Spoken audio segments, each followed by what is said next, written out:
Olá, olá, seja muito bem-vindo ao Neurotalks, o seu podcast, a sua dose de autocuidado, saúde mental e prevenção de burnout.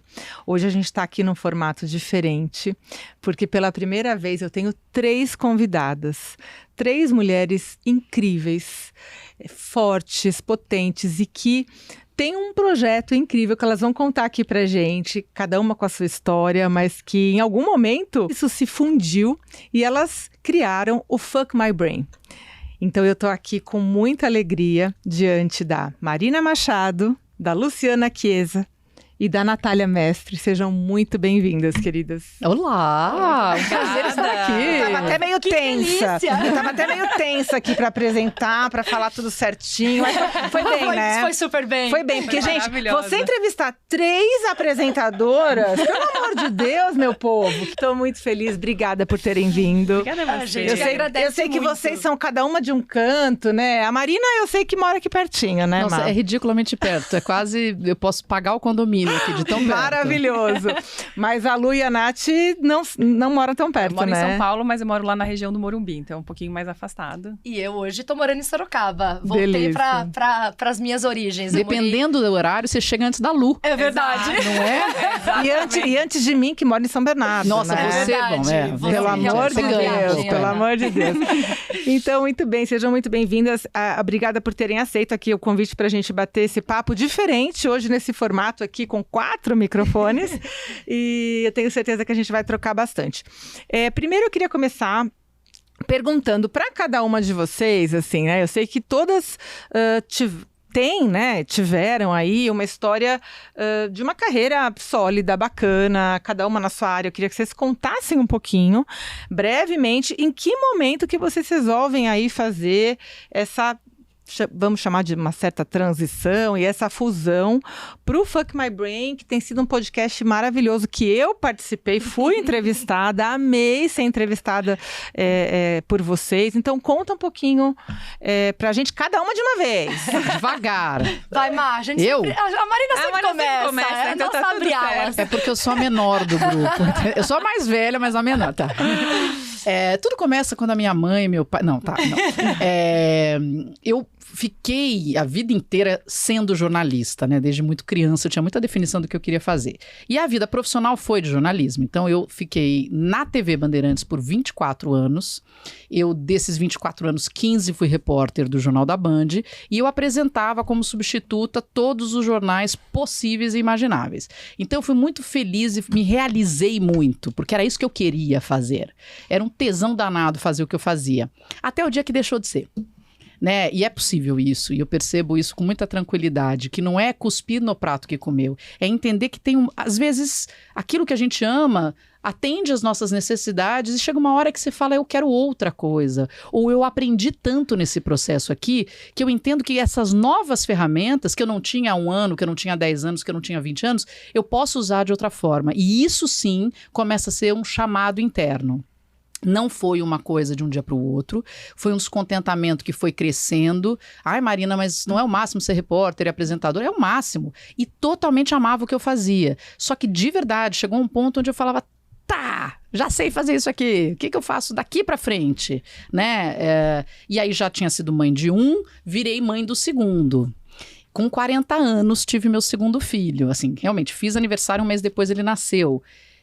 E aí chegou um ponto onde eu acho que eu já estava há uns 3 anos muito aflita o que eu faço. Já tinha feito um curso de liderança com a Abílio Diniz na FGV, já tinha buscado o curso de felicidade no ambiente de trabalho, comecei a me especializar em outras áreas, porque eu falava, eu preciso ter mais conhecimento do que apenas a minha vivência de comunicação, que é amplíssima, é muito rica. Uhum. Porém, eu queria mais. E aí eu comecei a dar cursos de media training e eu fui mudando esse curso de media training para algo que viesse mais, que fosse a comunicação para o dia a dia, geral. Aí nasce Luciana na minha vida. Exatamente. Porque uma pessoa tinha feito meu curso, gostou muito, indicou outra, essa outra gostou muito, indicou a Lu. A Lu terminou meu curso, gostou de mim e falou, vou te apresentar uma pessoa e nós vamos abrir um negócio juntas. Foi assim mesmo. A Lu é a ponte? A Lu é a ponte. Só Que incrível! Tá, pra terminar, eu me demiti da Band. Eu me demiti da Band antes dessa história com a Lu. E aí eu comecei a botar o pé mesmo nesse projeto de fazer um trabalho voltado para comunicação e seres humanos. E aí que a Lu aparece e estamos aqui hoje. Mas assim, nesse processo eu realmente me demiti de um cargo maravilhoso e estou muito feliz com isso. Obrigada.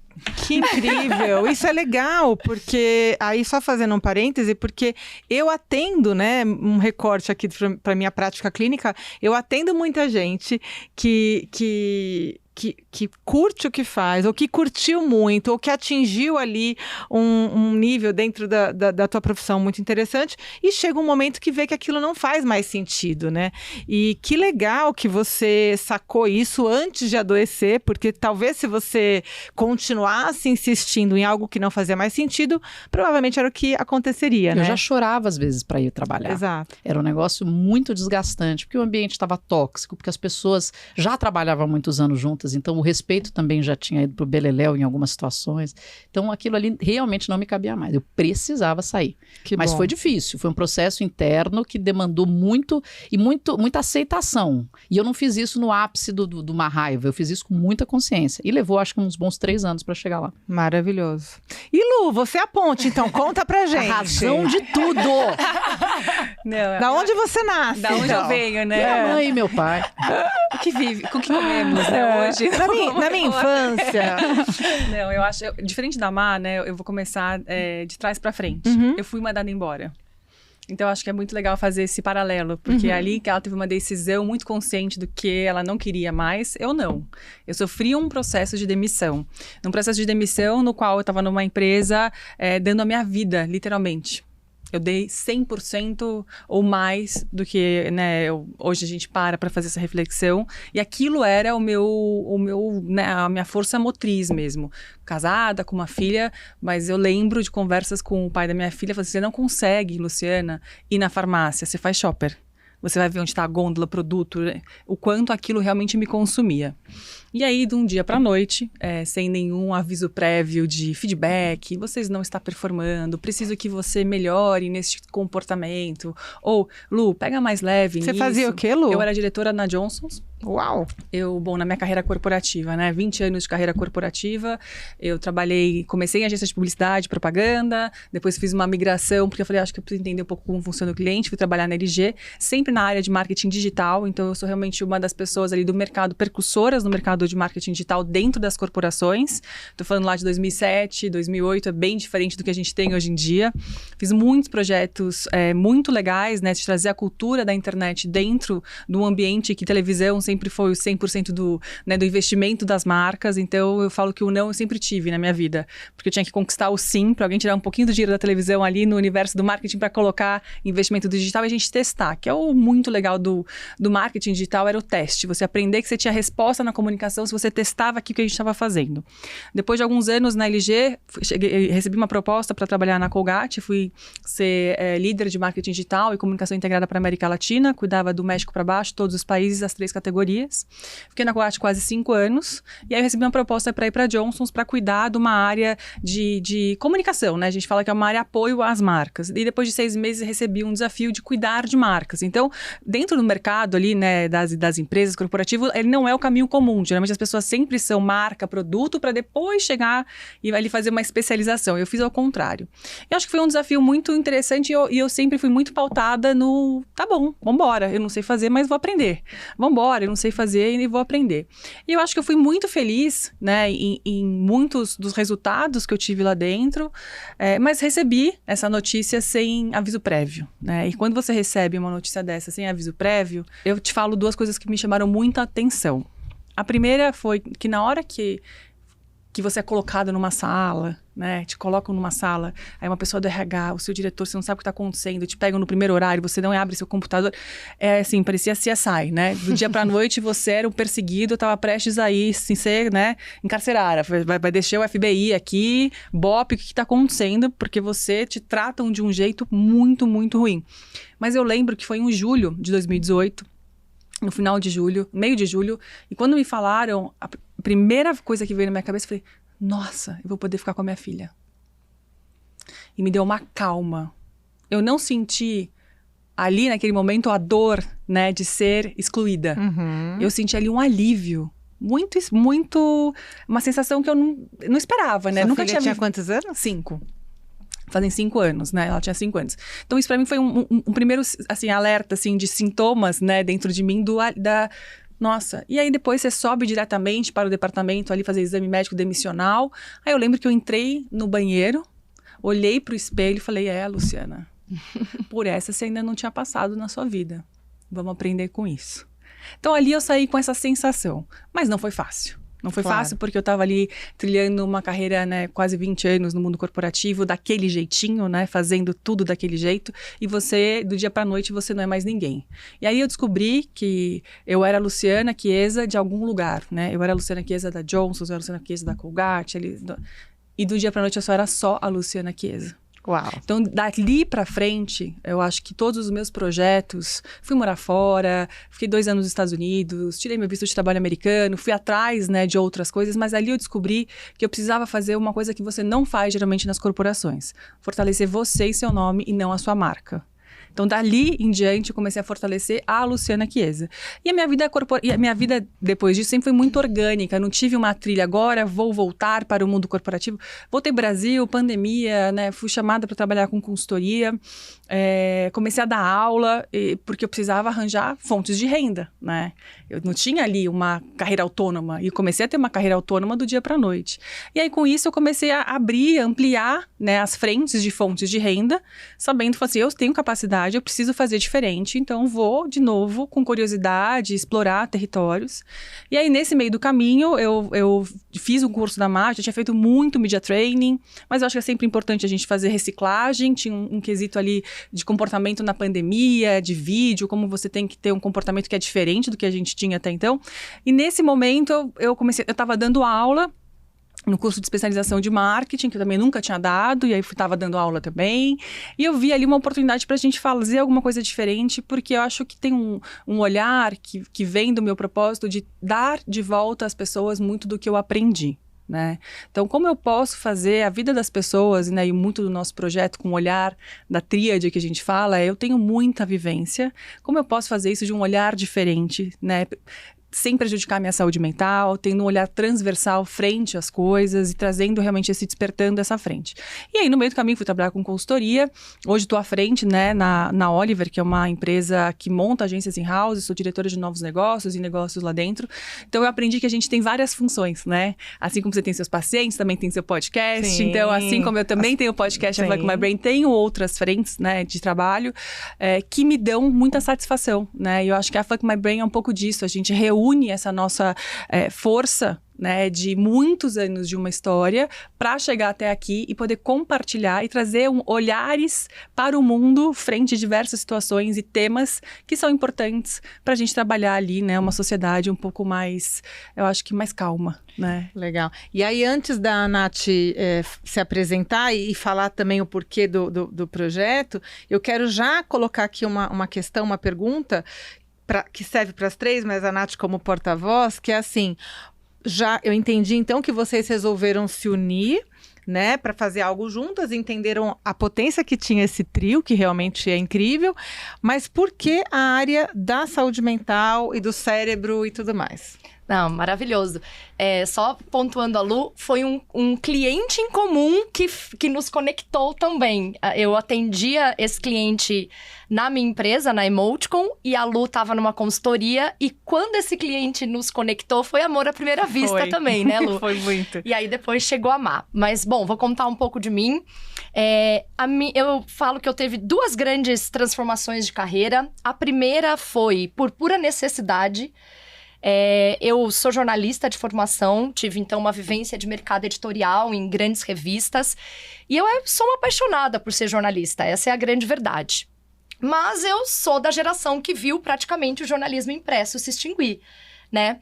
Então, tive aí uma vida, peguei os anos áureos de um jornalismo impresso, que era uma delícia participar, enfim, conheci o mundo, tive uma carreira muito legal. Mas a verdade é que, no final dele, eu trabalhei os meus últimos anos como jornalista, né, na Glamour, então fiquei 3 anos e meio.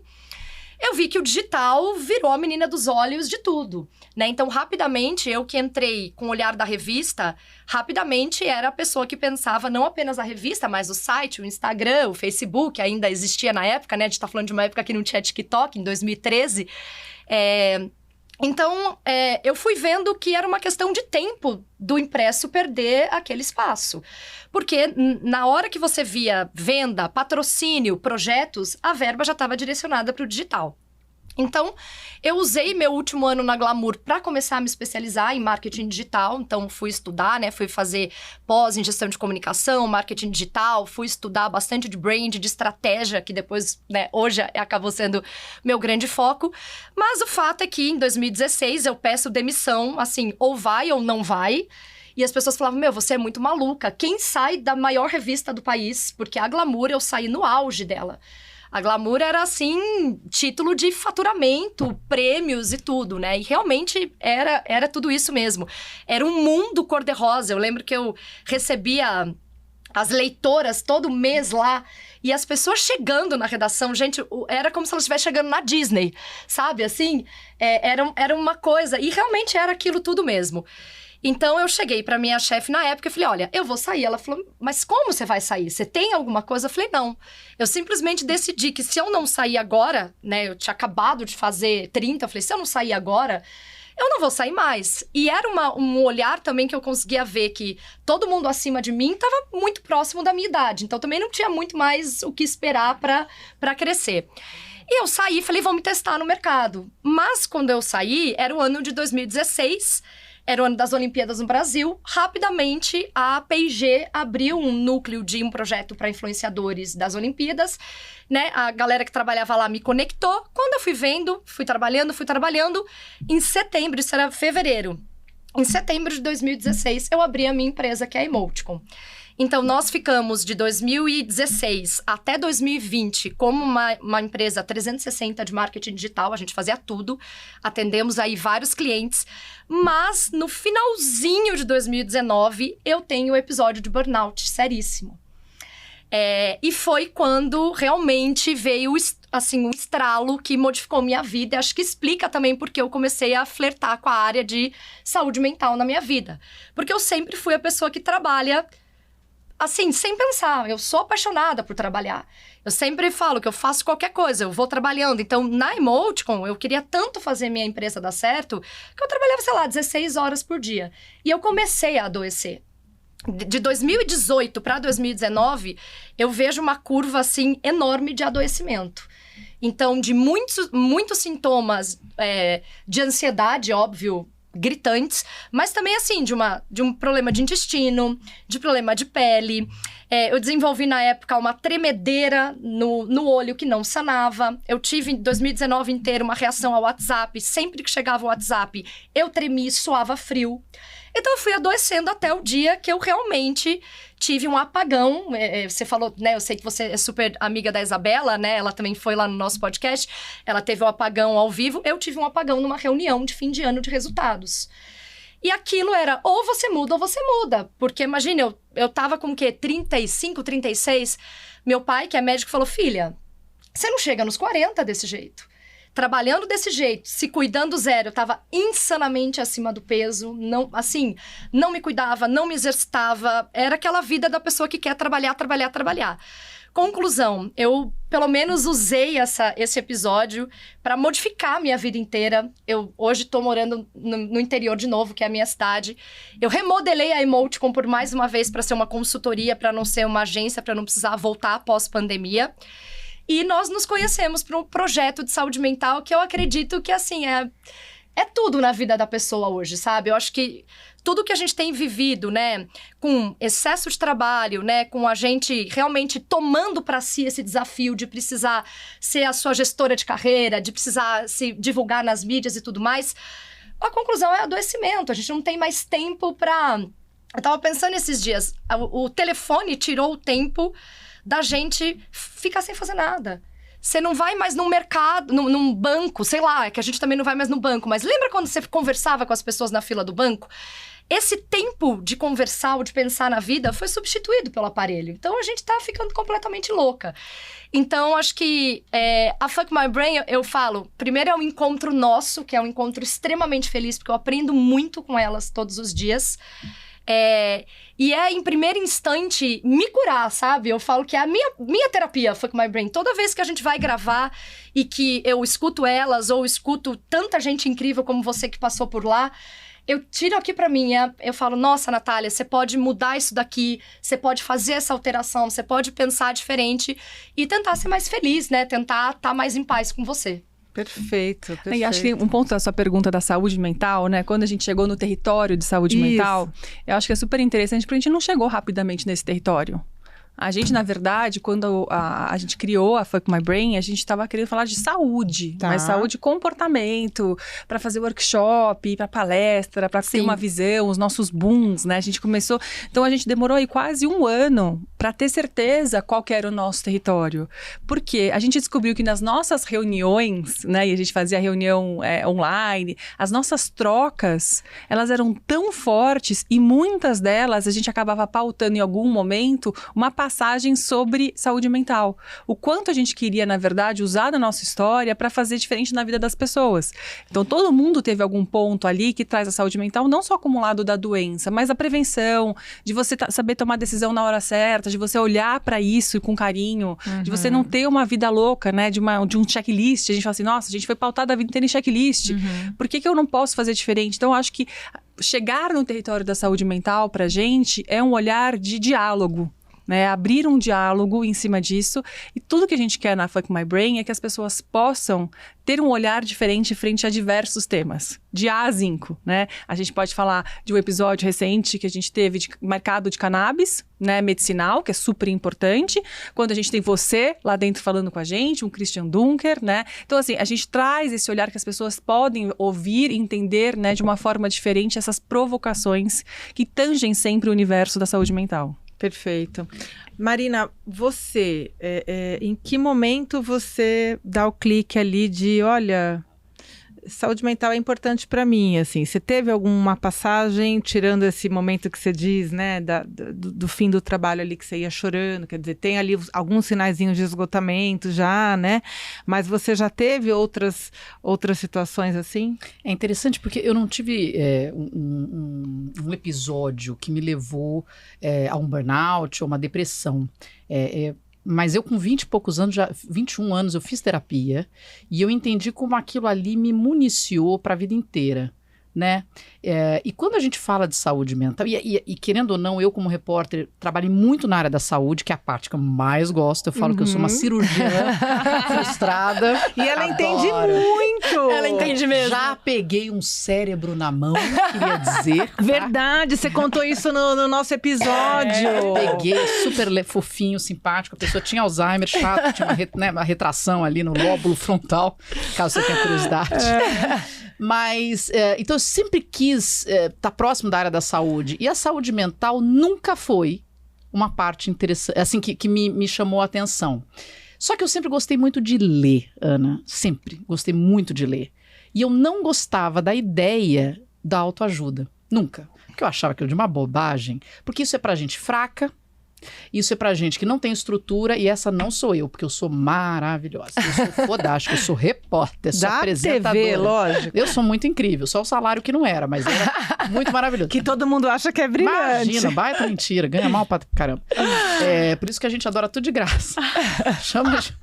Adoro. Mas, o que aconteceu? Um certo dia, e aí tangenciando liderança, o curso de liderança, tangenciando o curso de felicidade, eu comecei a ler outras coisas, porque eu precisava. E aí, aquilo que era autoajuda e babaca e inútil pra mim, eu comecei a ver que fazia uns tremelique aqui dentro. Eu falava, isso faz sentido. Não sabia disso. E aí, claro, que eu dei um tapa na minha própria cara e falei, como você é ridícula. E como a maturidade é linda, né? É maravilhosa. Da gente poder falar, olha como eu era babaca e como eu tava errada, e agora eu vejo que faz todo sentido. Total, porque assim... a gente nem percebe como a gente reage às coisas. A gente simplesmente né? Eu reajo assim, eu sou assim, eu faço assado. Tem tanta coisa que acontece com você antes dessa reação. Tem tanta estrutura sua em movimento para sair aquela palavra da sua boca naquele dia, né? Então assim, hoje eu não tô bem, por que de acho que eu não tô bem? E eu preciso latir para as pessoas. Então antes de latir para as pessoas, vamos entender como é que eu tô me sentindo. E aí quando a gente, e aí pulando totalmente para frente hoje no que a gente entende ser saúde mental, é muito mais amplo do que as pessoas costumam falar. Porque a saúde mental, ela tá ali nos seus relacionamentos amorosos, está no seu relacionamento com seus filhos, está no como você lida com dinheiro, está ali com a sua saúde física. Porque enquanto você não entender o nível de autorresponsabilidade que você tem que ter na sua vida, com as suas ações, com os seus posicionamentos, você vai continuar dando tiro no seu pé. Sim. Perfeito. Então, tem que olhar para dentro.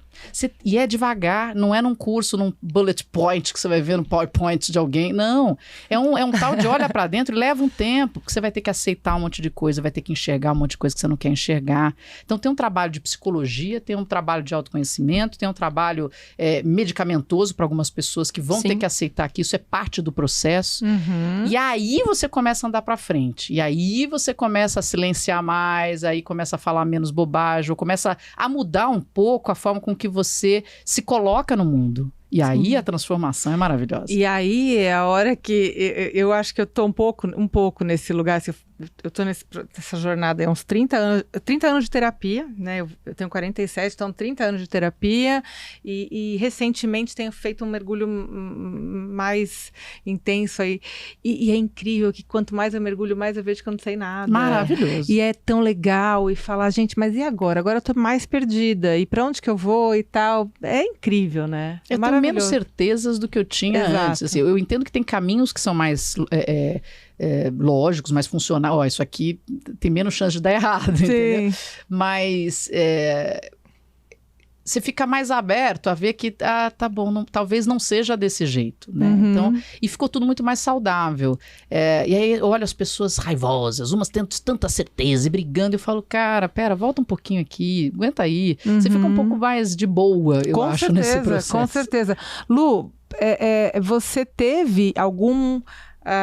assim como a Nath, você teve um marco ali, além do interesse de compartilhar e de ajudar pessoas? Eu tenho um marco na infância. Eu falo que eu aprendi que ter não sabiam nem, na minha época, não sabiam nem diagnosticar o que eu tive. Uhum. Né? Que com 10 para 11 anos, eu fui viajar com um casal de amigos dos meus pais e eu não conseguia dormir à noite. Não conseguia dormir. E começou a me dar uma angústia. Eu queria voltar para casa. E aquele dia, né, eu entendi que tinha alguma coisa que não estava acontecendo muito bem. Alguns anos antes, quando eu tinha 6 para 7 anos, eu fui num acampamento. E aí, nesse acampamento também, o acampamento, minha irmã, primos, aquelas coisinhas, né? Assim, um final de semana, não era nem acampamento, era um final de semana. E lá teve um episódio acabou a luz. E tinha uma criança que ficava apagando toda hora a vela. E começou a gerar um pânico da luz ali pra mim. E aí ele falava que queria empurrar a gente na areia movediça. Então, naquele momento eu descobri que a minha mente era muito fértil.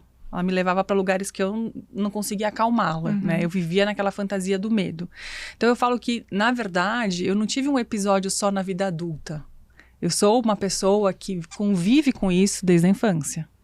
Então, desde os 10 anos, 11 anos, eu não conseguia dormir fora de casa. Eu sempre tentei. Eu falo que eu sempre tentei. Nunca deixei de tentar. Mas muitas vezes eu não conseguia. E isso foi se agravando ao longo dos anos, na adolescência.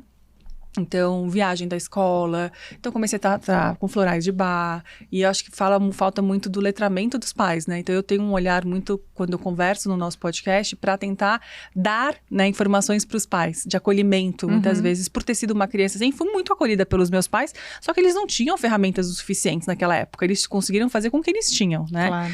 E então o meu ponto era não, eu tinha que estar esse controle, né, de ficar perto, de saber o que está acontecendo, e o escuro, tudo isso me levava para lugares que eu tinha muito medo de dormir fora e não conseguia. E aí 11, 12, 13, com 14 anos eu fui fazer terapia. né? Com 14 anos. Eu acho que foi aonde eu entrei no meu ápice dessa crise, né? Que muitos, naquela época, falavam que eu tinha síndrome do pânico. E aí, depois entendi que, na verdade, era um transtorno de ansiedade generalizado, mais pra frente, né? Uma vida adulta. Mas ali eu descobri que o meu cérebro, eu tinha que cuidar da minha mente de um jeito diferente. Porque eu realmente tinha uma facilidade de uma ansiedade absoluta de viver coisas que não estavam realmente acontecendo. E ali, com tratamento com psicólogo, comecei um tratamento com psiquiatra também. Eu tinha 14 anos, tomava 2 miligramas de Frontal todos os dias pra dormir. Nossa. Porque eu não dormia, né? A minha mãe conta, eu não lembro, né? Mas que não podia passar um barulho perto, que acordava, eu ficava, né? E eu fui aos poucos, na terapia, né, no processo terapêutico, tentando entender o que aconteceu e por que me levou para esse lugar. E eu lembro que toda vez que eu ia pra terapia, eu tinha que pensar no que eu ia falar naquele dia. Eu não queria falar, de verdade. Eu tinha um roteiro para falar. Eu fiquei 2 anos fazendo roteiro para falar na terapia, dos 13, 14 até os 15 anos. Então eu falo que esse olhar para mim, não tive um episódio, mas mais para frente, eu tive uma vitória. Porque para quem não conseguia dormir fora de casa, com 16 anos eu decidi que eu ia fazer intercâmbio. Ai, que delícia! E fui. De Vitória, né? Que incrível! Delícia de intercâmbio também, mas delícia de de Vitória. Vitória. Né? Sim. Uma criança dos 10 Nossa. aos 16, que não dormia fora de casa e sozinha decide que ela quer fazer intercâmbio e vai pro intercâmbio. E, E obviamente, você bancou, você ficou um eu ano? fiquei lá. Fiquei 8, 9 meses, né? Tá. Mas fiquei. E não, gente, naquela época não tinha FaceTime, tá? Era e-mail, que você falava no máximo com seus pais. Eu não vi meu pai, minha mãe, minha Telefonava. irmã. Que telefonema, né? Telefonava cada 5 dias, que era caro pra só caramba. domingo que eu falava com a minha mãe no telefone, todo domingo, 1 hora, Sim. né? Então, obviamente, quando eu cheguei lá, tive todos os sintomas, achei que eu não ia conseguir, meus pais muito pacientes, eu fui acalmando, tive uma pessoa, né, que eu acho que é o universo também que te mostra os caminhos de acolhimento. Cheguei numa casa em que me acolheram, que eu me senti segura, então isso também me ajudou e eu fiquei. E ali eu descobri que eu podia vencer esses momentos, né. Depois quando eu casei, em 2009, logo na sequência, eu vinha também num processo de separação dos meus pais, então eu tive um segundo episódio que eu lembro que foi um grande marco ali de queda na minha estabilidade, vamos dizer assim. E ali na separação dos meus pais, eu já com 25 anos, não era uma criança, mas nunca é fácil, né? Os pais se separarem, não foi fácil a situação, eu tinha acabado de casar. E ali eu caí de novo e comecei a entrar num processo de depressão. Mas o mais legal dessa história é que eu já me conhecia um pouquinho, então eu descobri que tinha alguma coisa que não estava legal.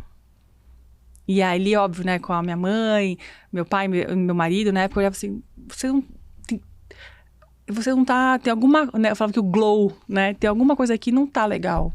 E eu falei, não tô legal. E aí eu desenvolvi um trauma de avião, não conseguia viajar de avião. Então eu fui lá de quem não conseguia dormir para quem não conseguia andar de avião. Então eu tô dizendo isso porque eu sei que eu conseguia superar, então, e aí eu fui de novo pro mais hardcore. Eu não conseguia nem pro Rio de Janeiro, só conseguia viajar com o Cadu, e eu tinha você que trabalhava? Lógico, e aí depois fui com um cargo Latam, eu precisava viajar pra fora, e aí era um combinado com ele, eu falei, se eu tiver que ir, você vai ter que ir comigo, ele é empreendedor, então tinha uma agenda mais flexível, mas era assim, 2 meses antes eu já começava a sofrer com ataque de pânico, e então comecei isso em 2010, né, que eu fui pra Coreia sozinha, foi um voo muito difícil a trabalho, depois tive que ir pra França, voltei bem nessa época da separação, então eu falo que o meu paninho rasgou ali, né, aí fui de novo, voltei pra terapia e voltei pra psiquiatra, tomei remédio, e não sarou rápido. Não sarou rápido o meu medo do avião, não sarou rápido. Fui evoluindo, fui melhorando, né, dimerizando esses momentos, mas comecei a sair do remédio, mas eu tinha menos dor, mas eu entendi ali também que o viajar de avião nunca vai ser algo tranquilo para mim. Eu tenho que saber lidar com algumas coisas para conseguir passar por esse momento. Já é desesperador como foi? Não. Mas em 2016, ou seja, 6 anos depois, eu consegui viajar pela primeira vez sozinha, numa viagem a trabalho, para Buenos Aires. Gente, 2 horas. Mas assim, Vitória aquilo também, foi uma né? outra vitória, né? Então eu falo que eu não tive só um grande momento, Ana. Eu tive a minha vida inteira momentos ligados à saúde mental. Desde pequena. E desde pequena, escutando, nossa, ela é ótima, mas ela é frágil, né? Nossa, ela tem uma força tão grande, mas ao mesmo tempo ela é super vulnerável. Então, né, meu apelido é Luca, né, em casa, nossa, coitada, mas coitada, a gente tem que ver a Luca, porque a Luca tá meio triste. Então, sempre foi algo, né, e quase estigmatizada. Então, aí eu mudei para uma terapia comportamental, que eu nunca tinha feito. Nossa, quando minha filha nasceu, eu voltei para terapia comportamental. Então, eu acho que eu tenho ciclos, e eu aprendi que eu vou ter sempre ciclos. Eu nunca vou estar, agora para sempre vou estar bem. Não. Eu vou cada vez mais aprendendo que eu consigo, né, me conhecendo, saber quando eu tô indo muito pra frente ou muito pra trás, ou quando eu acho que eu tenho que voltar, ou quando não tá legal. Aí depois da minha separação foi um outro momento muito difícil, porque eu voltei dos Estados Unidos, me separei na pandemia. Então, né, readaptação a morar no Brasil.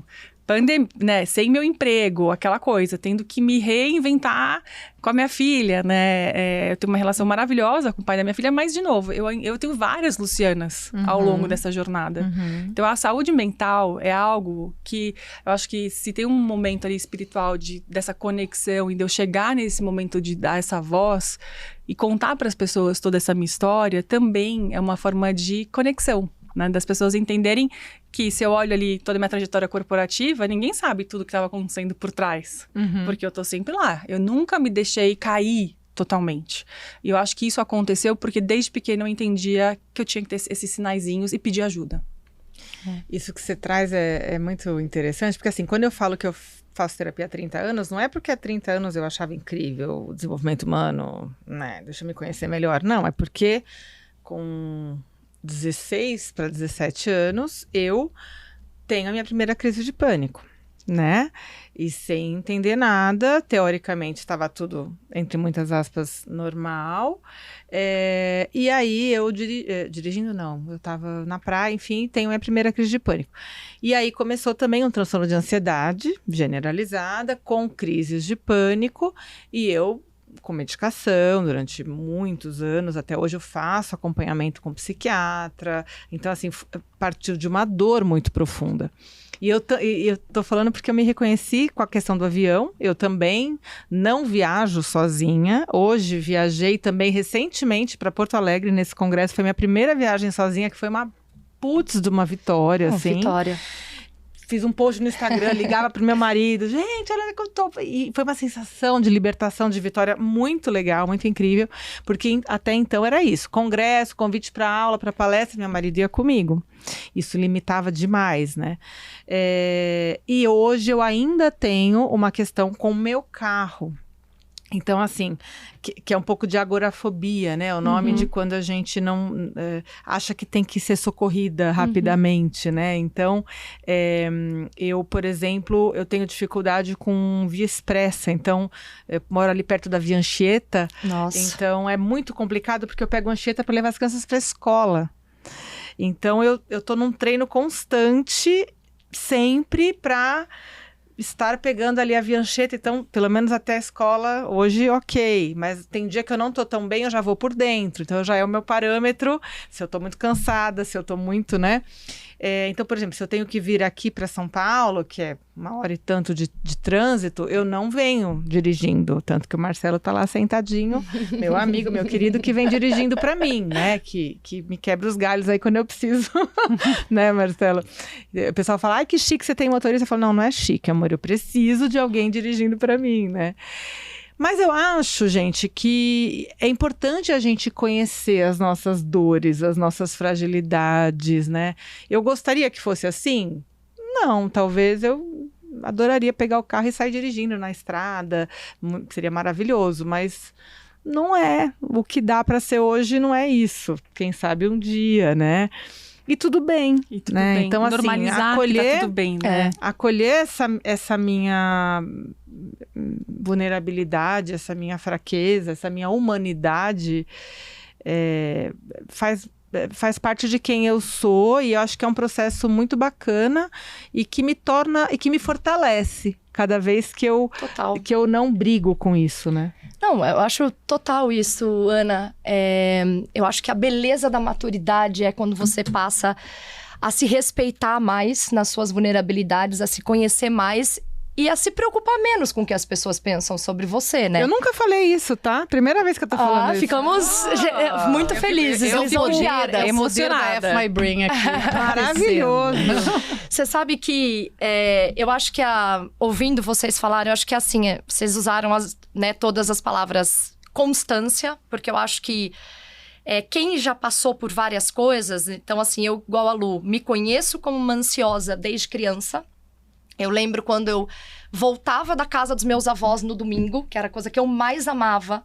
A gente pegava a subidinha, meus pais moravam muito perto dos meus avós. A gente pegava a subidinha que eu via que estava chegando em casa, eu sentia um negócio que com 12 eu não sabia explicar, mas era uma palpitação, era um suar frio com 12. Porque saía do estado Natália está sendo feliz na casa da avó dela, para um estado Natália precisa vir para a escola. E pra mim, eu sempre fui aquela pessoa que precisava performar. Eu sempre fui a criança que precisava ser a melhor aluna da escola. Então, acho que eu devia já vir com esse peso que me dava a ansiedade que eu já tinha com 12. Quando eu passei aqui na Faculdade de Jornalismo na PUC em São Paulo, essa minha vinda de Sorocaba para São Paulo foi a minha primeira depressão. E eu passei 3 meses muito eu amo a faculdade, super felizes, até eu começar a entender que as coisas em São Paulo, na faculdade de jornalismo, não funcionam como em Sorocaba, onde todo mundo me conhecia, onde eu tava, né? Eu chegava num lugar, você é filha do Walter, filha da Suzy? Aqui você é um ninguém. E aí eu passei de um estágio de, nossa, como eu sou incrível, porque eu morei com meus tios-avós no leste Aricanduva e vinha todo dia, eu acordava às 4h30 da manhã para chegar na PUC aqui para ter aula às 7 e pouco. Meu pai falou, vamos ver se você quer mesmo fazer faculdade de jornalismo. E por esses 3 meses eu vindo, ele falou, você quer mesmo? E aí a gente arranjou, eu comecei a morar numa república perto da PUC. E aí quando todo mundo falou, agora a Natália vai ser feliz. A Natália não foi feliz. A Natália começou a não querer ir pra faculdade. Eu ligava desesperada de madrugada pro meu pai, que eu queria que ele viesse me buscar. E nós estamos falando de uma menina de 19, né? Então, assim, coisas que nunca tinham acontecido antes, eu ligava, desesperava, e a sensação era a sensação da morte. Era uma crise de uns 5 minutos, que eram 5 minutos de morte pra mim. Eu tinha certeza que eu ia morrer, que meus pais iam morrer, que o mundo ia morrer. E é uma ideia da catástrofe, Exato. Né? É uma ideia catastrófica.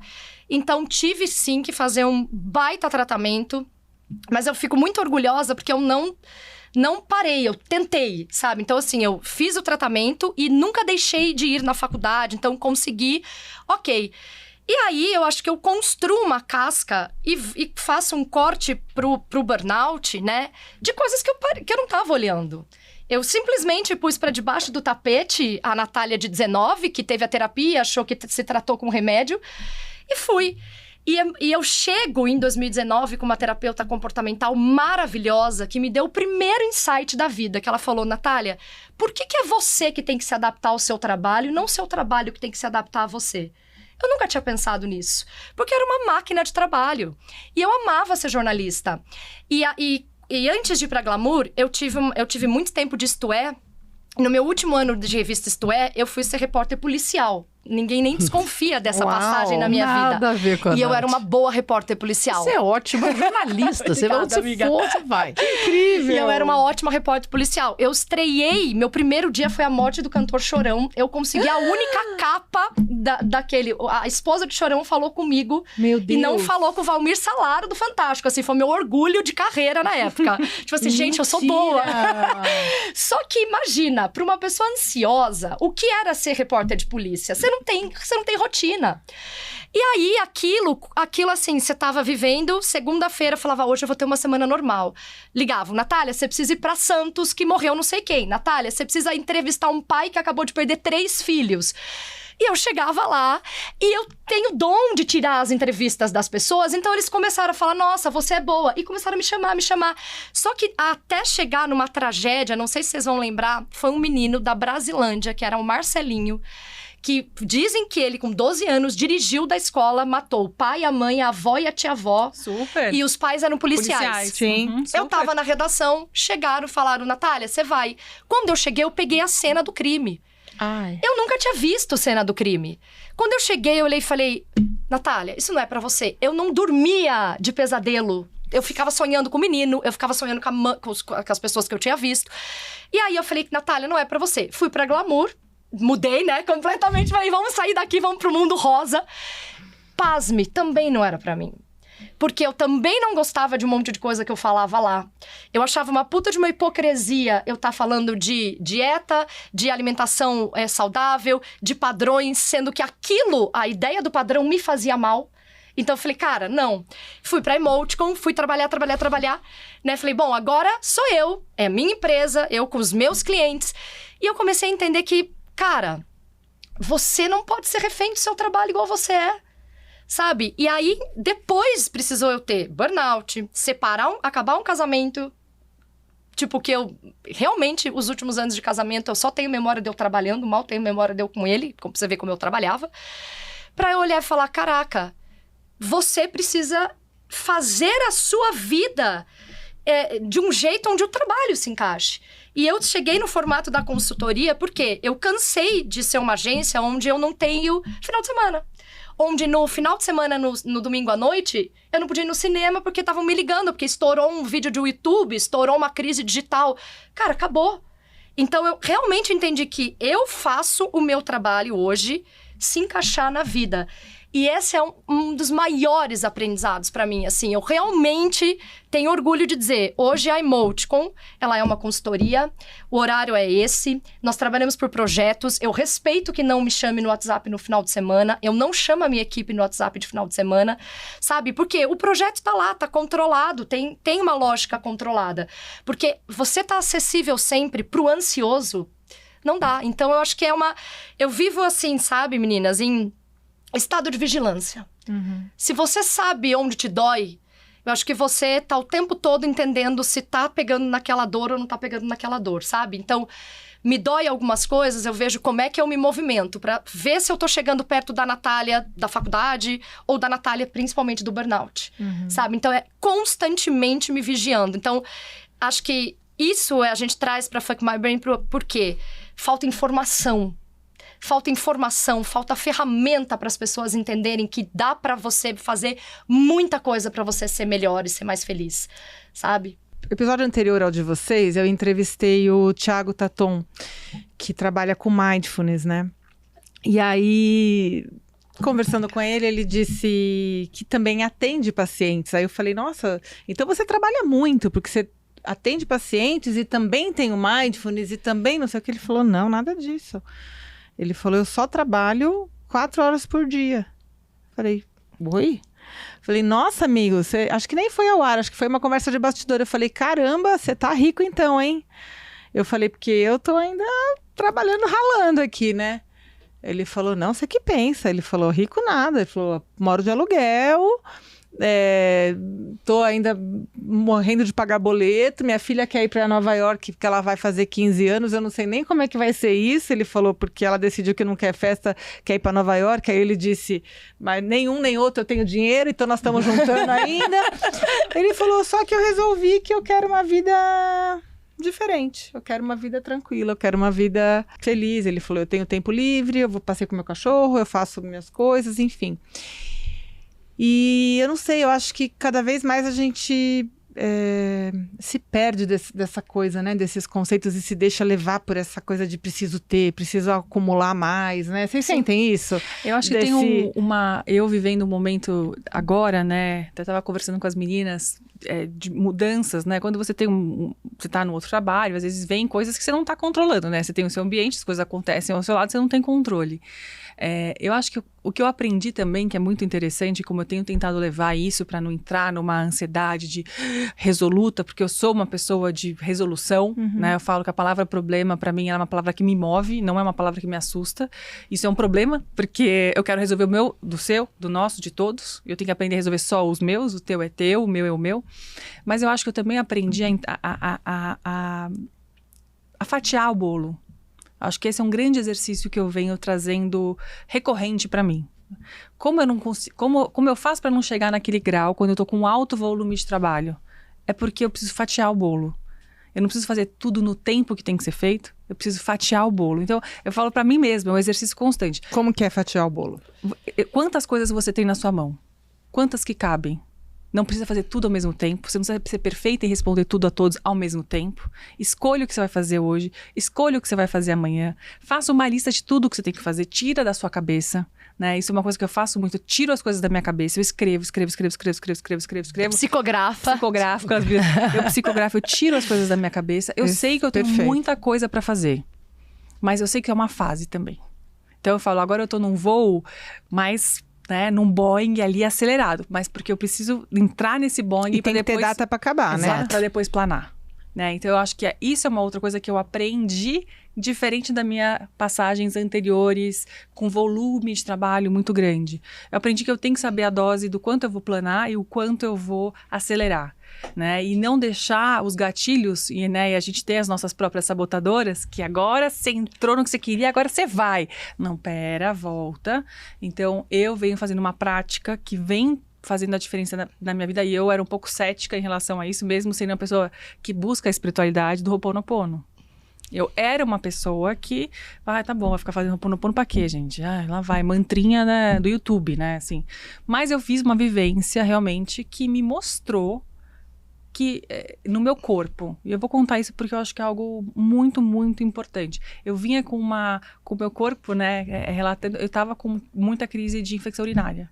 Mas muitas. Não conseguia passar, porque eu tenho infecção urinária, né, mas a gente até trocava... Eu fui fazer essa vivência sobre o poder da cura das mulheres e realmente uma imersão no Ho'oponopono sistêmico. Eu saí sem dor, eu nunca mais tomei nenhum outro remédio. Que glória. Uau! Eu entrei num sábado de manhã, falando, nossa, eu preciso sair daqui para comprar remédio, porque não sei se eu vou aguentar este dia. Nunca mais tomei um remédio. Então, o quanto, né, eu vivenciei isso e eu venho trazendo isso nessa minha prática, ou é mindfulness, né, ou é meditação, mas são as ferramentas que a gente precisa para colocar, acho que a gente num estado de consciência diferente. Então, eu faço Ho'oponopono todos os dias, 3 vezes de manhã. Quando eu acho que que a ansiedade está vindo, porque, novamente, eu não vou deixar... A minha natureza é ansiosa. A minha natureza é pensar no futuro e nas consequências lá na frente. É a minha natureza. Mas eu aprendi que isso me faz mal. Então, agora eu falo assim, não, volta aqui, vamos fatiar, vamos fazer Ho'oponopono, vamos colocar uma coisa de cada vez. Isso não significa que eu não fico estressada, que eu não tô super cansada, que não desprende de energia, né? Porque também desprende de energia. Sim. Mas esse olhar de você conseguir tentar pegar o problema e fatiar, sempre eu paro e penso, gente, como um presidente do Brasil dorme, né? Sempre são as referências. Eu sempre pensei isso também. Como um presidente dorme? Como um grande CEO dorme? Se eu tô aqui nessa cadeirinha e eu tô, meu Deus, como que eu vou resolver isso? Porque ele sabe fatiar o bolo. Ele sabe não levar pra entrar. Eu falei, eu tenho que saber parar. Ele não pode entrar tanto dentro de mim. Tem ensinamentos e ferramentas assim que eu acho legal compartilhar, porque, por exemplo, isso funciona para a Lu, outra coisa funciona para outra pessoa. E eu acho que tem 2 coisas que eu posso contribuir, que a gente fala bastante também no nosso podcast da F My Brain.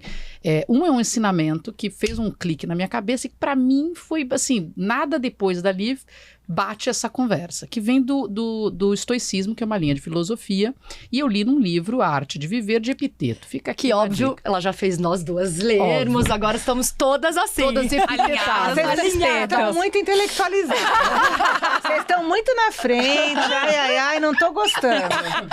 Mas é uma coisa muito simples, e os ensinamentos mais poderosos costumam ser simples, né? Então, vamos a um ensinamento que mudou minha vida. Não importa o que acontece com você. O que importa é como você reage ao que acontece com você. Bateu o carro, resolveu explodir, brigar com a pessoa, quebrar o pau, xingar, não sei o que. Ok, resolveu? Não. Resolver é pegar o telefone, é fazer um BO, ter a paciência de arrumar o carro e vida que segue. Já aconteceu. Então, como você lida, afeta muito a sua saúde mental. E aí fica... Então, assim, isso martela na minha cabeça. Não importa o que acontece, importa como você lida com aquilo. E lidar é uma escolha.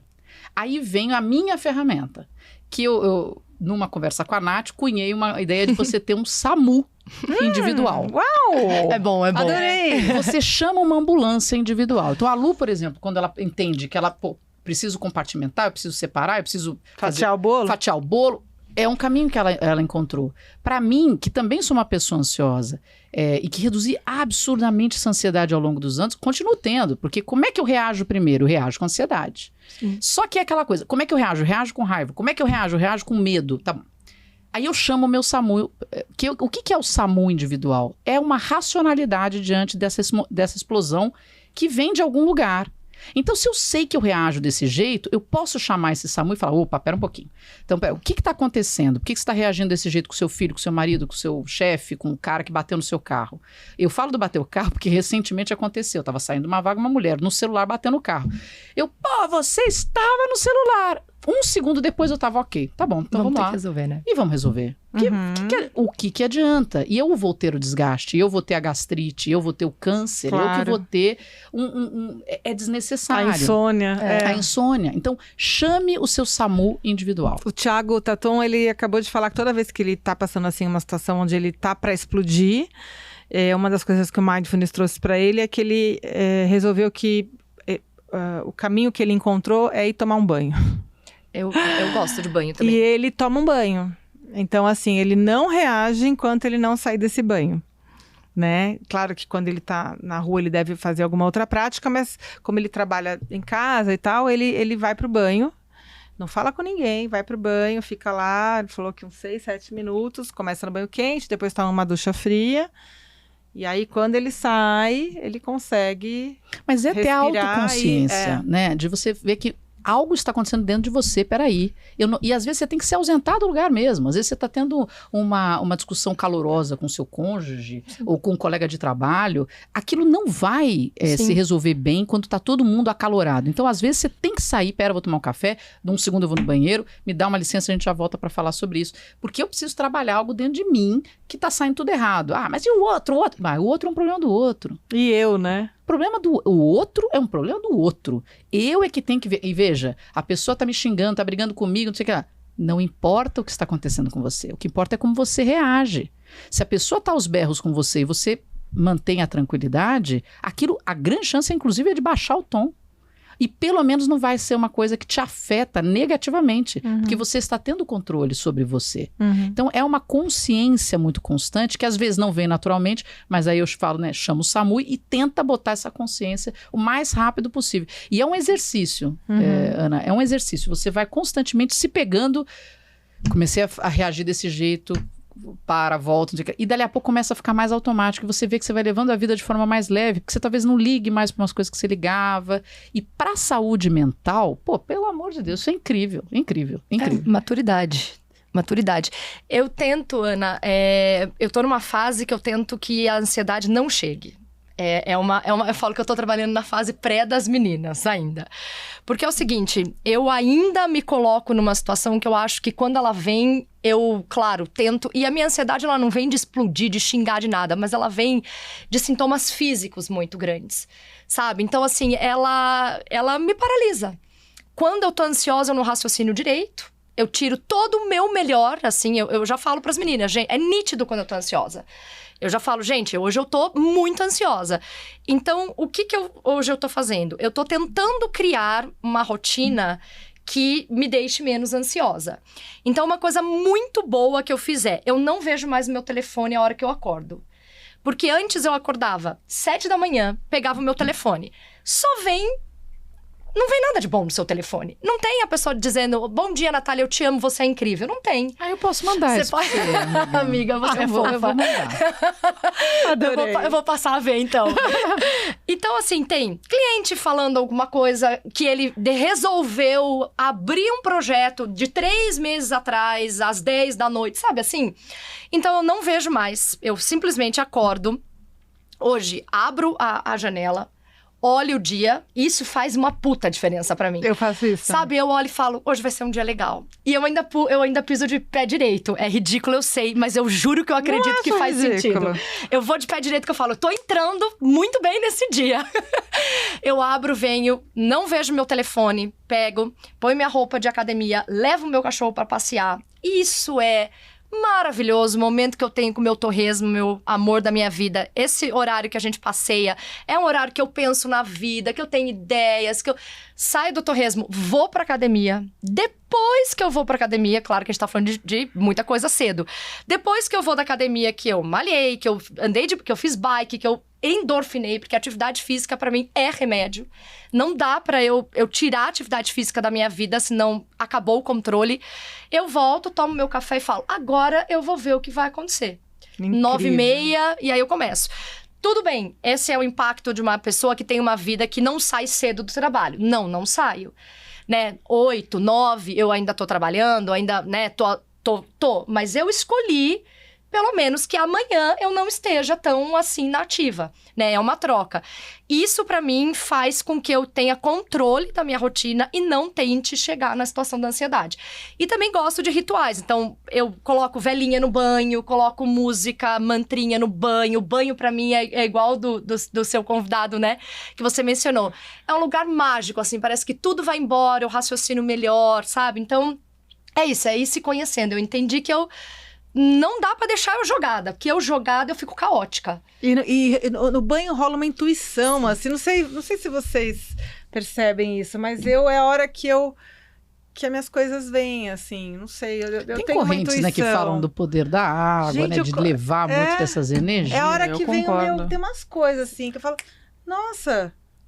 E eu tenho um lado do mar, né? Ou seja, eu moro em São Paulo, não tenho mar aqui, vou dar um mergulhinho no mar. Mas eu tenho uma relação da energia do mar que me renova. Então, eu acho que a gente tem que entender exatamente isso. O que faz a gente, né, voltar para o mundo sem tecnologia? Eu falo que as coisas foram colocadas dentro da gente, né, de novos aparatos e informações, e a gente está plugada 24 horas, mas o nosso sistema não foi feito para isso. O nosso sistema foi feito para pausa, para quando escurece você dorme, para você acordar com o sol, né? E a gente não faz mais isso. A gente colocou esquemas e essas rotininhas, né? Então, eu acho que a construção e a gente fazer essa provocação das pessoas buscarem sempre algo que faça ela parar um pouquinho para respirar, né? Eu acho que é super importante. Eu tenho uma relação com a água, quando dá, eu falo assim, nossa, eu preciso de alguma forma tomar um banho e não posso tomar banho de mar, então eu também tomo banho. Eu tenho um pouco dessa mesma filosofia do Thiago. Num dia que eu tô muito,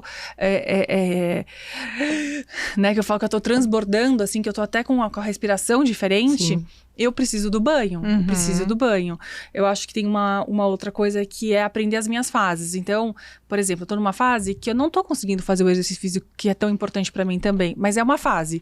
Porque se eu acho que, nossa, a partir de agora tudo é assim, acabou minha vida, eu me levo pra um lugar de desespero. De cobrança, né? De cobrança e desespero e comparação, todo mundo postando fotinho na academia, e eu falo assim, nossa, posso postar uma foto no notebook? Vão achar legal também? Tá todo mundo na academia magro, com uma roupa de academia maravilhosa. É impressionante. 8h da manhã, posso postar uma foto? As pessoas vão me achar legal também e falar, nossa, uau, Luciana. Com olheira, com cara de choro. Né? Não, eles vão achar legal a pessoa que posta a fotinho na academia. Sim. Então, eu ficava assim, gente, para, Luciana, para. Primeiro, né, comparações e tudo mais, mas acho que é um pouco isso, é uma fase. Sim. Se eu coloco isso na minha vida, aí a minha ansiedade vai, não, ferrou, porque eu não vou ter tempo pra minha filha, e aí tudo que eu conquistei com ela agora, nesses últimos 5 anos, não, eu vou, né? E minha filha falou assim, nossa, mãe, você tá trabalhando muito. Mãe, você tá trabalhando muito. Mãe, você tá trabalhando muito. Eu falei, filha, olha só, sim, eu estou. Mas é agora. Sim. Porque a gente vai tirar férias e aí nas férias a mamãe não vai trabalhar. Exato. Né? Então é conseguir fazer essa dosagem e explicar. E eu acho que eu quero muito, de alguma forma, tentar mostrar para minha filha que desde pequenininha ela pode aprender a ter essas ferramentas e não esperar a maturidade. Porque eu acho que se a gente consegue ensinar as crianças a entenderem as suas próprias ferramentas, que são diferentes para cada uma, né? A gente vai chegar lá na frente de um jeito diferente. Sim. Não vai adoecer tanto, né, Lu? E assim, ontem ela falou uma frase que foi muito na minha cabeça. A Beatriz sempre fala, eu não quero ter filho. Eu não quero ter filho. Mãe, acho que eu não quero ter filho, não quero ter filho. Aí ela falou assim, mãe, não é que eu não quero ter filho, acho que eu quero adotar. Eu falei, tá tudo bem, filha, existem formas. Eu falei, mas por que ela? Porque eu tenho medo do meu filho nascer com autismo, do meu filho nascer com todas essas síndromes que todo mundo fala. Então, olha só. Nossa. Né? Olha como que é a cabeça da criança. Ela falou, não quero ter porque eu tenho tanta informação que não é legal que eu não sei se eu quero passar por isso. Nessa tenra idade. Exato. Sim, sim. Olha a preocupação. É, acesso à informação. Imagine que a gente Exato. sabia o que era autismo com 9 anos. A minha filha com 7 anos, agora não, agora mudou, agora elas vão fazer 12, né? Mas uma delas com 7 falou assim, mamãe, eu quero muito ter filho, mas eu não queria ficar grávida. Falei, por quê? Porque vai acabar com o meu corpo. Nossa. Realmente é uma tristeza essa vida que a gente leva. Mas você sabe que eu falo pro meu marido, e não é de hoje. E se ele falasse pra mim, Agora, as meninas, a gente ia ter que marcar uma vez por mês e ia ter que pegar um avião para vir para cá. Porque eu falei, vou mudar para Serra da Canastra para criar gado, vaca e fazer leite. Porque eu falo, essa vida na cidade, essa overexposição a tudo o tempo todo, eu quero acordar com o passarinho, cuidar da vaca, que meus filhos fiquem brincando ali e que realmente eu tenho que aprender problemas de aranha, de talvez encontrar uma cobra, mas é que eu esteja na natureza. Pelo menos essa relação, eu preciso muito ir para a natureza às vezes. E chego a falar isso pro meu marido, por favor, me leva pro mato, se eu puder pra uma caverna. Você sabe que é um lugar que me super me reenergiza, né? Porque a gente tem um sítio, né, no interior aqui de São Paulo. Super. Vou levar Fuck My Brain. Né? Nós vamos passar o fim de semana sem podcast, sem celular. Gente, nossa, maravilhoso. Que delícia. Pelo menos uma vez por mês eu vou e quando eu não vou, minha terapeuta me cata assim, escuta aí, Pinhalzinho, cadê? Quando eu tô acelerada. Sim. E aí a gente tem que ir. Vira e mexe, eu posto as fotos. Mas precisa, porque a gente fica muito... não é natural. Nós somos animais. Só queria lembrar as pessoas em que a gente se acha horrores. É verdade. Mas somos animais. Né? Somos mamíferos em processo de evolução. Aí já é discutível. Algumas pessoas param esse processo, outras estão caminhando. Mas a gente precisa ter um contato com a natureza e há um reenergizar. Né? A água tem um poder incrível. Pra mim é um mato. Quando pisar na grama, pezinho descalço. Quando eu troco a roupa, é ridículo. E eu tenho roupinhas para andar no mato. Quando eu ponho minha bota de trilha, eu me sinto assim, empoderada. Adorei! Eu imaginei a Marina com aquelas roupas de cortina da Mary Poppins. Noviça Rebelde, que é a roupa de brincar. Exato. É a minha roupa de brincar. Eu tenho a minha bota, eu tenho minha calça. É maravilhoso. Mas é realmente, pelo amor de Deus, porque existe essa vida. As pessoas são extremamente felizes, com menos preocupação. Com menos preocupação, com menos dinheiro, com menos tecnologia. Meus amores. Acabou. É uma tristeza. Ó, a gente tá encerrando, mas eu quero ainda uma rodadinha de cada uma. Vamos fazer assim, ó. Eu vou fazer uma pergunta pra vocês aqui agora. Combinado. Tá? Marina Machado. Eu. O que é Fuck My Brain pra você? Nossa. Não tem um minuto pra pensar nisso. É engraçado. A Fuck My Brain é uma realização. É uma realização, porque ela permite que eu traga, e aí eu falo individual, né, assim, mas é uma realização porque ela permite que eu traga 25, 26 anos de vida profissional e 44 de vida humana, para compartilhar com as pessoas. Então, é uma responsabilidade muito grande, mas a gente conhece o poder transformador que essas trocas têm na vida das pessoas. Através do que a gente recebe dos nossos seguidores, cada dia mais pessoas se dizendo transformadas por essas conversas. Então, está sendo muito... E cada vez a gente tem mais responsabilidade nisso. Então, é uma absoluta paixão a F My Brain para mim. E é a minha dedicação de vida hoje. Hoje eu realmente quero Fuck My Brain todo mundo. Fuck your brain all the time. Amei. Lu, nesse tempo aí que vocês têm, quanto tempo que vocês já estão? Quantos episódios? A gente está no 31º. Uau! Nossa, já tem uma estrada aí. Estão rodadas. Tem uns quilômetros já. Lu, qual foi o maior aprendizado desse tempo que vocês estão aí nessa jornada do Fuck My Brain, desse projeto? Eu acho que o maior aprendizado é o respeito à individualidade, né? E a autenticidade. Então, eu acho que a gente tem que trazer a nossa verdade ali. Quanto mais autêntica é a nossa tríade, né? Quanto mais verdadeira somos, cada uma com o seu jeito, acho que mais resultado a gente chega, né? Porque eu falo, o legal de sermos três é que a gente dá voz de formas e respostas ou provocações que chegam de diferentes formas para as pessoas. Então, acho que a gente vem, né, do primeiro até hoje, obviamente, não sou da televisão, não sou Marina Machado, sou apenas Luciana Chiesa. Então, acho que tem um olhar, mas somos comunicadoras, as três. São. Né? As três são comunicadoras de diversas formas, mas somos da natureza da comunicação. Então, para mim, acho que é isso, a gente conseguir, nessa jornada, a comunicação clara, né, de temas que as pessoas geralmente não trazem. Então, o boom que a gente fala, né? Eu quero dar um boom na sua mente, porque através da comunicação e da nossa voz, a gente pode transformar um pouco o olhar das pessoas em diversas temáticas. Perfeito. Nath, O que esse coração loiro, cheio de babyliss maravilhosa... Não é natural. É natural? A desgraçada é natural. Você tá me zoando. Não, é sério, me irrita. Nessa hora, fim de episódio... Já falei com ela 6 da manhã, ela acorda assim. Acorda assim? Duro. Vou pensar se a gente vai continuar amiga, tá? Tô reavaliando aquele nosso projeto. Já comecei reunião com o cabelo molhado, no final da reunião tava assim. Não pode. Olha, Amiga, agora ficou puxado pra mim. Mas vamos lá. Nath, o que esse coração deseja que se torne a Fuck My Brain? Uou, que bonito isso. Gente, eu tô boa, não tô? Você tá boa, você tá boa. Pergunta. Você tá boa. O ponto. E ela tá sem listinha de roteiro, ela gente. não tá roteirizada. Cara, o coração deseja que a Fuck My Brain domine o mundo. Não tem uma resposta melhor que essa. Porque, você não tem noção o que é pra nós três quando as pessoas escrevem pra gente. Bom, você tem, porque você faz isso. Escrevem pra gente e falam o quanto a gente pôde transformar a vida delas, o quanto, de repente, uma pessoa conseguiu melhorar a relação com o marido, a relação com o filho, a relação com o trabalho, por conta do nosso trabalho. Sabe? Que não é um trabalho. A Fuck My Brain, ela caiu na minha vida, assim... Ela é um sonho realizado. Ela é uma volta ao jornalismo que eu tava com muita saudade. Nem eu sabia que eu tinha tanta saudade, mas ela é essa volta. E ela é, assim, é onde eu vou... Eu gostei que você usou a palavra coração, porque é o meu coração, sabe? Eu entro lá e tudo que tem da Natália, de profissional, de pessoal, tá lá. Então eu quero que as pessoas entendam, aprendam com as nossas vulnerabilidades, aprendam com o que a gente já passou, com o que a gente já errou e com o que a gente tem, óbvio, de expertise e com tanta gente que a gente traz lá. Então eu quero, né, que cada vez mais e mais as pessoas nos ouçam. Então, nossa, meu sonho é que a gente esteja aí gigante como audiência e que as empresas nos ouçam também e nos levem para fazer projetos internos. A gente tem vários projetos, a gente tem projetos de podcasts in-house, programas personalizados, palestras. Então, nos ouçam. A gente tem tanto a dizer e a modificar e a transformar. Estamos aqui. A gente tá séria aqui, viu? Porque o que a gente racha de rir dos programas... É verdade.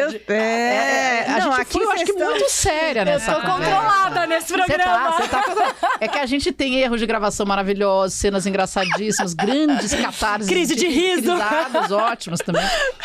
Maravilhoso.